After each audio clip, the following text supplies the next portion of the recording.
What's up, guys? Welcome back to my channel. It's winter time here in Cincinnati, Ohio.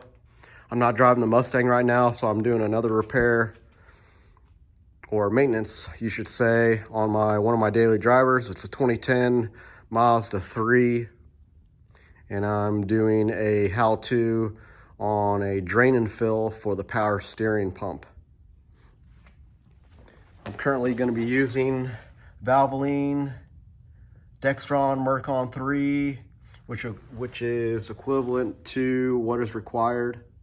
I just got 2 gallons just in case. So to start out, you want to remove the cap, and then there's a little grommet, O-ring style grommet that goes down in. There are threads on it. It actually it doesn't thread in there, it just drops right in. But this actually seals your cap to the actual reservoir here. So you want to pop the cap off and the grommet, and then inside you actually have a little filter you can just hand pop out yourself. If I can get it out of there. Yep, and then that's it. That's just a little filter for if you have to top off your ATF, or sorry, your power steering fluid, which I'm using ATF fluid. And then if you notice down there, my fluid is actually at max. That's where you want it to be when you have your car started. And then there's your fill hole for the fluid. Now I'm using ATF opposed to actual power steering fluid. This is automatic transmission fluid, Dextron 3. That is equivalent to what can be used in these vehicles. Now, as you come down here,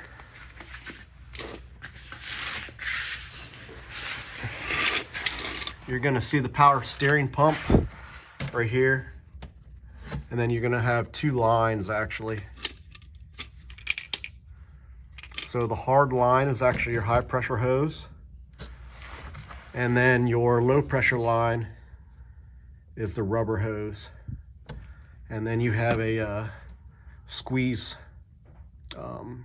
clip here that you're gonna remove, and that you're gonna pop this rubber line off, and then you're gonna let the power steering fluid just drain out. Now, as you're draining the power steering fluid, you're just gonna turn the car to the on position, and you're just gonna slowly rotate the steering wheel back and forth into a bucket of whatever you choose.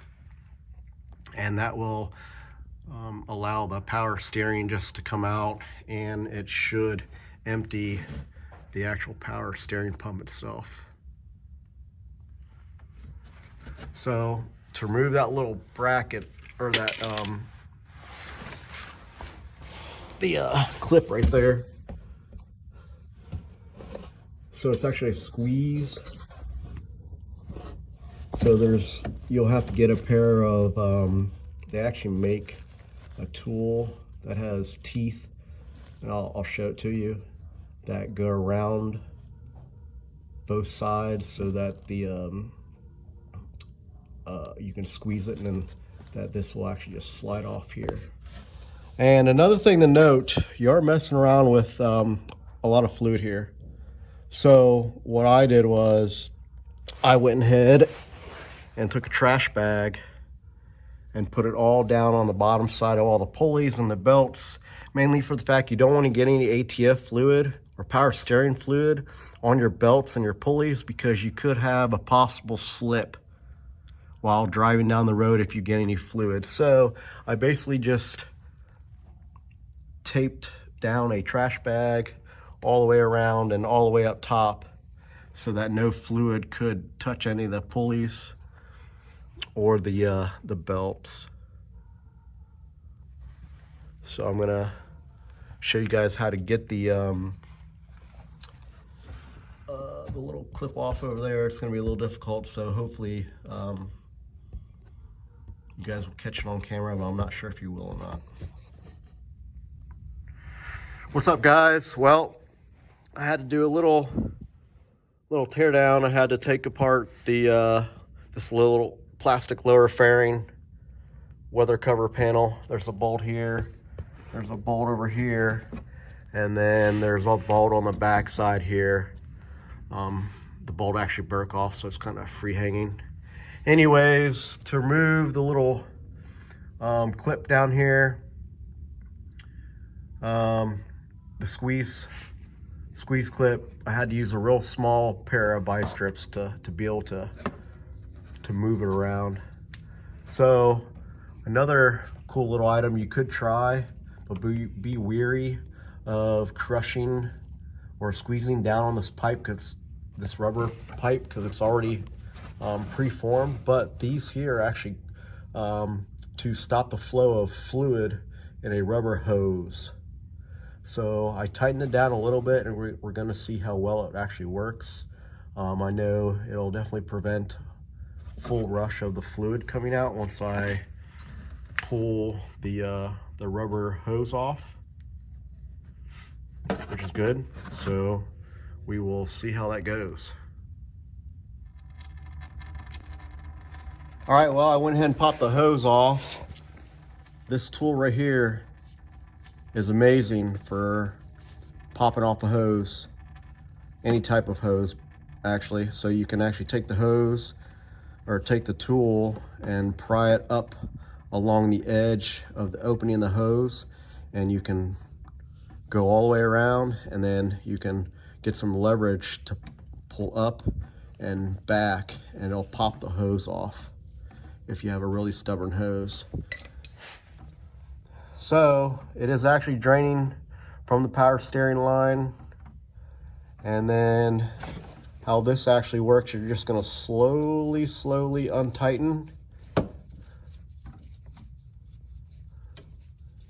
and more fluid should start flowing out if it already hasn't started flowing out. Okay, so it looks like most of it actually has already started flowing out, but I have to give it a little more gravity here. So what I'll go ahead and do is I'm going to go ahead and get in the car and then show you guys how to actually get the rest of the fluid out. So basically,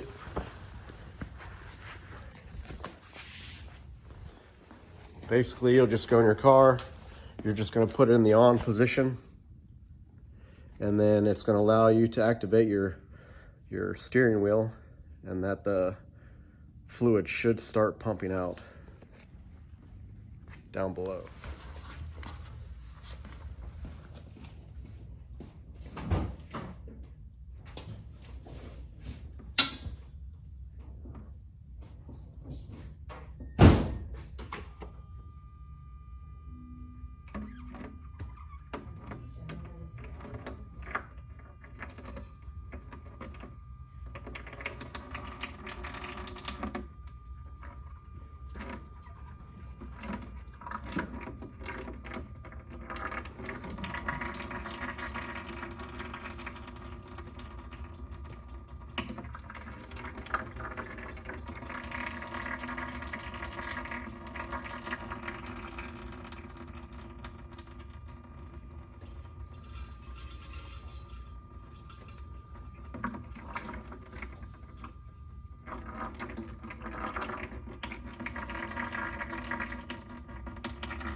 Basically, you can see the wheels that are turned.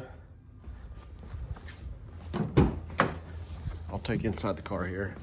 So the car's just in the on position currently, and then it'll unlock the wheel.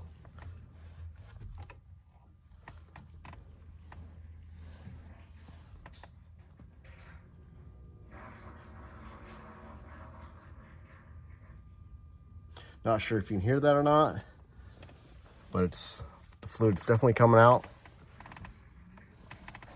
And you want to keep turning on your wheel until most of it comes out. Now you are going to have some lights, which is fine. They are going to go away once you put your fluid back in.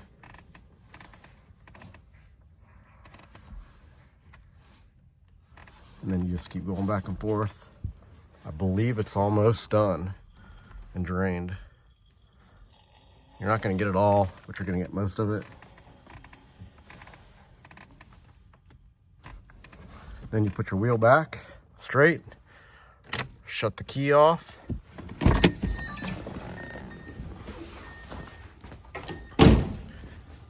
So your wheels are back to normal.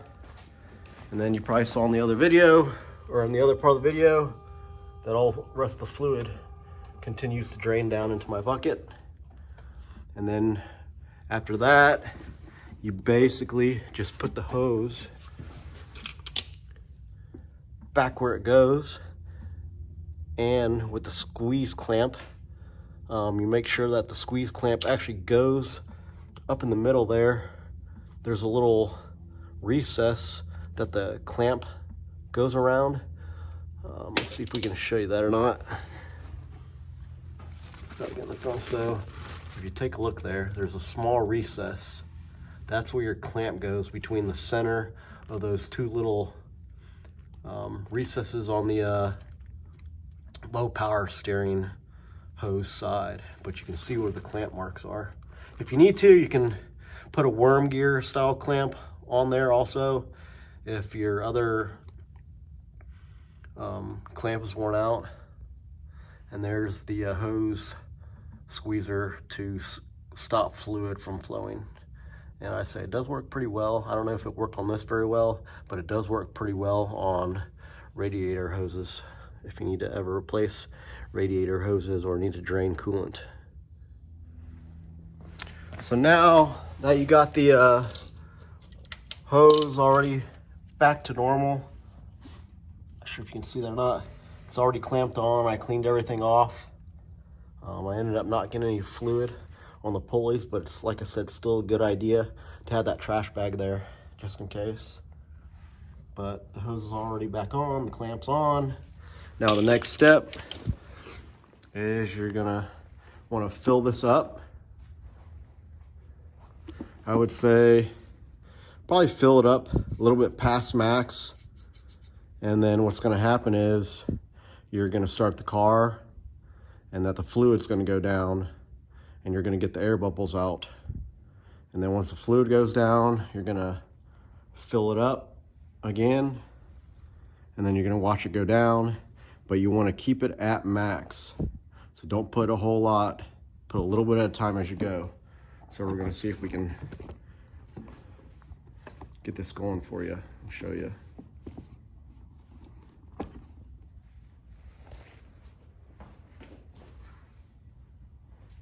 So basically I just poured my ATF fluid in a solo cup, so it's easier, because it's going to be a real pain to try to grab the whole gallon and try to pour it in there.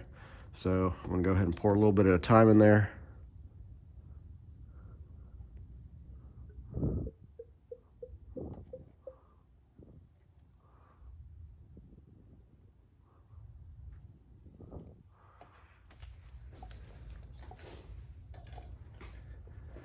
So I don't know if you noticed that or not, but you can see that it is over max, which is fine, because the fluid is going to go down once I start the car up.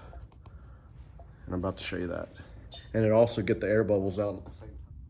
So as you can see, the fluid did go down, so we're going to go ahead and fill it back up, and you're going to keep doing that until all the air bubbles come out and that the max fill stays at max. So that's basically all you're going to do, is just keep filling your reservoir up to the max.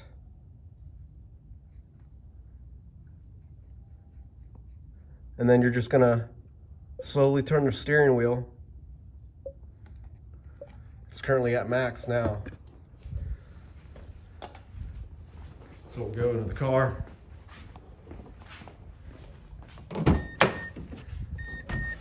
You can have another person help you with this, but I generally keep my foot on the brake, pull the car out of gear, start the car up.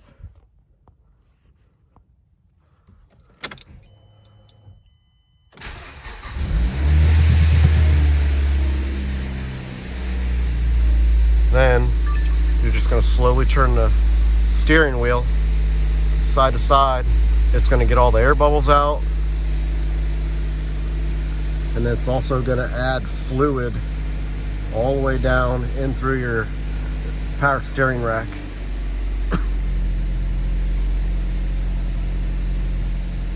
Along with getting all the air bubbles out.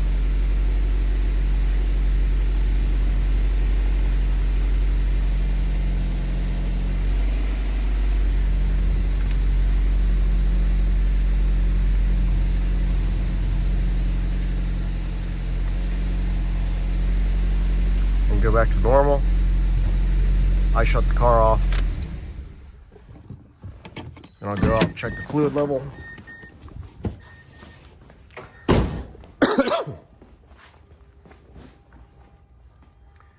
And pretty much rinse and repeat until the fluid stays at max.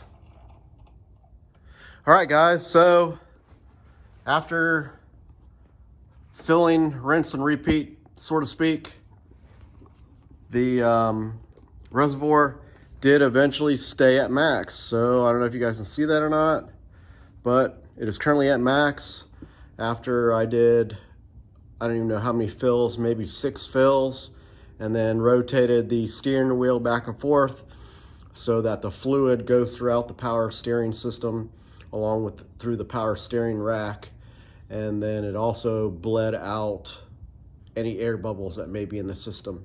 Now, I will suggest that if you are working on your car that is up in the air, it's going to be at a little angle here. So what I do suggest is backing your car off the jack stands or race ramps and get your car on ground level, start your car up, and then rotate your steering wheel back and forth again, maybe another 10 more times, and see where your level is on your reservoir, because it may be a little different just for the fact that since we are at a slight angle, it may be a little more or a little less fluid inside the power steering pump itself along with inside the reservoir. So it may need a little more, a little less. I don't know yet until I actually get the car off the jack stands, take it off the race ramps, and get it on ground level. But I want to show you here, it did have, I don't even know how much fluid is actually in there. That may be half a quart or a quart of fluid that did come out after I got all the fluid out of the pump. So I will also like to say though that I did not do a full flush. A full flush, generally at a shop, they will fill your system back up with fluid. They will run the car back and forth. They will generally close the system back up and put your hose back together up underneath here. They'll run it, and then they will get all the sludge out. Then they will unhook the hose and drain again. So that's really a real flush opposed to just a drain and fill. Now, I believe even just a drain and fill will be sufficient enough because you are adding plenty more new fluid inside the power steering pump and the power steering itself. Unless you want to go through the trouble of actually doing a full flush, by all means, I'm not saying you can't do that. It will get more of the gunk out of your system if you do that, but I chose to just do a drain and fill. But anyways, guys, hope you got everything you needed out of this video. This is a little how-to. There aren't many videos or current videos on how to change power steering fluid from start to finish, opposed to just coming up here and doing just a regular top off. But a little recap of some of the tools you may need here.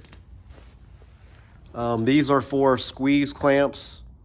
These didn't work very well because they're too long. And this right here is a hose puller. So if your hose is a little trouble getting off, you can run the tip in and then give some leverage, and you can pull the hose off all at once. And then this here is actually a hose clamp.